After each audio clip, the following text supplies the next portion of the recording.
All right, Ken, I want to take you to the Oakland A's situation because there was some news late last night from Evan Drellick, your colleague at The Athletic, reporting on teams or owners, I should say, getting some notes from the league that they put together to talk to them about the situation because they're going to vote, what's today, Tuesday? On Thursday, I believe, is the day, at least from the owner side, if they approve the relocation, which, as far as I know, still has no relocation fee, which I still haven't really found a good answer on. But anyway, wanted to get your thoughts overall on what you saw from Evan, which included the fact that he had someone tell him, someone briefed with the situation, said the A's potentials for success there is iffy, but there's no perceived better alternative. Your thoughts? What Evan reported is that the relocation committee's report is done and that most likely it will be unanimously approved. That is what we all expect. And yet there are still obstacles. The teachers union there in Nevada is mounting a challenge legally toward this move and trying to basically get in the way. So it's not done yet, even if the major league owners vote 30-0 that they approve the relocation of the A's. The question of Las Vegas has been a question since the beginning of this. And it seems to me that if you want to take the worst case view of it, that Las Vegas is a better alternative perhaps than Oakland in the eyes of owners, but it is not a slam dunk by any stretch of the imagination. Now, Oakland people will tell you, and I've written this, they've told me this, that they still are viable and they still should be considered. That's all well and good. The owners and Commissioner Rob Manfred seemingly do not believe that. They do not believe that Oakland is viable. So then you're looking at Vegas. How good a market is Vegas? It remains to be seen. As Evan wrote, the success of that franchise is going to hinge in part on tourism dollars.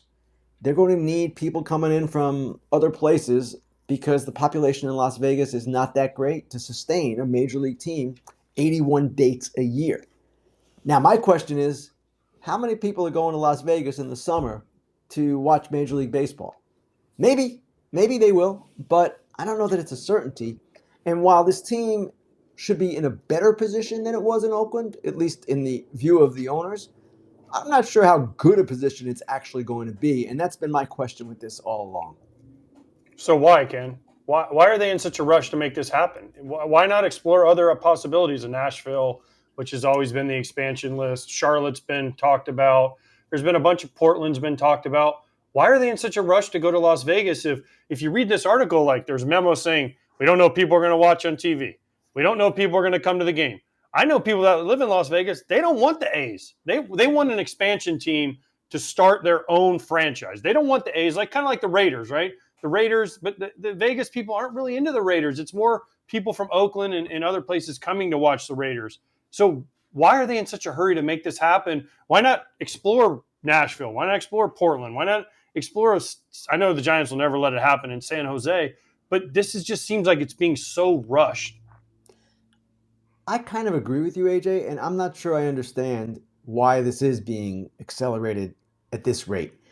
Nashville is out because that city, it seems to me, MLB wants to preserve for expansion. Portland, I don't know that that's much of a better market than Las Vegas is. Salt Lake City is now a team or a city that is interested in expansion, and maybe they get a franchise. But Vegas, for whatever reason, seemed to have the deal, and John Fisher, as the A's owner, seemed to want that deal. Now, if I'm Rob Manfred and if I'm the major league owners, I'm asking exactly the same questions that you're asking, AJ. But again, they seem to believe that this is the lesser of two evils. And what you're saying, and what I would ask as well, is why not consider more than two evils? And maybe some of those evils wouldn't be evils. I'm not sure of the logic behind that. That's something that we probably should ask once this is announced as approved by the major league owners, and Manfred, I presume, will hold a news conference at that time. And Ken, we have some video. It looks like Oakland fans, and yes, even the mayor has still been speaking out that they have pushed significant money aside to be able to make this work, but that seems to be, in the past. But we have apparently there's been like gift boxes that are being sent to owners, and this is apparently out in Arlington right now at the owners' meetings. So they're still going all out on that front. My one other thing is, based off what you just said, if MLB called Nashville, whoever was the leading candidate there to have a team, or I guess really it's not a leading candidate, it would be the politicians there or something, like, and said, hey, this is the only way you're getting a team, which it felt like that was kind of pushed towards Vegas's way, like, hey, this is how you're going to get a team. Wouldn't they say yes as well if they really want to have a team in their city? Because the one thing that I'm sensing is that they're like, oh, this is easy. We already got the public money approved. Because Manfred did kind of paraphrase and say, well, if that became an issue, then maybe it would affect what John Fisher's doing. I just think the A's brand has been destroyed. And in Vegas, same thing. I've been there multiple times since this news was announced. Sure, I'm just going up to random people and having conversations. None of them want the A's. They all know about the owner. How many people know names of owners? I'm getting the sense that the brand is really in a bad place. I agree with that, Scott. And that's the other part of this that will not come up at the owners' meetings.